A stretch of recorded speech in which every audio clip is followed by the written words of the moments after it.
হয় হয় মানে প্ৰশাসনে আমাৰ বঙাইগাঁও জিলা প্ৰশাসনে আমাক ফাৰ্ষ্ট পুলিং হিচাপে দায়িত্ব অৰ্পণ কৰিছে।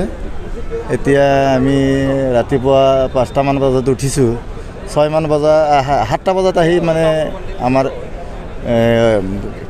আহি পাইছোঁ, অফিচে আহি পাইছোঁ। এতিয়া আমি ইতিমধ্যে আমাৰ যাৱতীয় যি ভোটৰ কাৰণে আমাৰ নথি পত্ৰ গোটেইখিনি আমি সংগ্ৰহ কৰিলোঁ, চেক কৰিলোঁ আৰু আমাৰ যিটো EVM আমাৰ প্ৰিচাইডিং ছাৰে ল'ব গৈছে, মোক ইয়াতে থৈ গৈছে, মই দায়িত্বত আছোঁ। আৰু ইয়াতে আহি যি পৰিৱেশ চালোঁ, ধুনীয়া আমাৰ যি ইলেকশ্যন কমিশ্যনাৰে ধুনীয়া পৰিৱেশ ৰাখিছে, খুব শৃংখলাবদ্ধভাৱে আমাৰ যি ভোট লোৱাৰ ব্যৱস্থাটো এইটো কৰি দি আছে, কোনো অসুবিধা নাই। জীৱনৰ এইবাৰ আগতেও কৰিছেনে? এইবাৰ হয় হয়, মই আগতেও ছেকেণ্ড পুলিং হিচাপে কাম কৰিছিলোঁ যোৱা বিধানসভা ইলেকশ্যনত।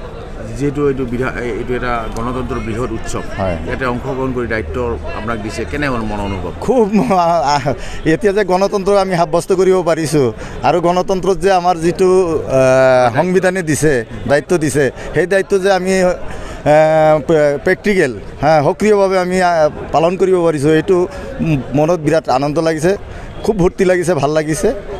ধন্যবাদ।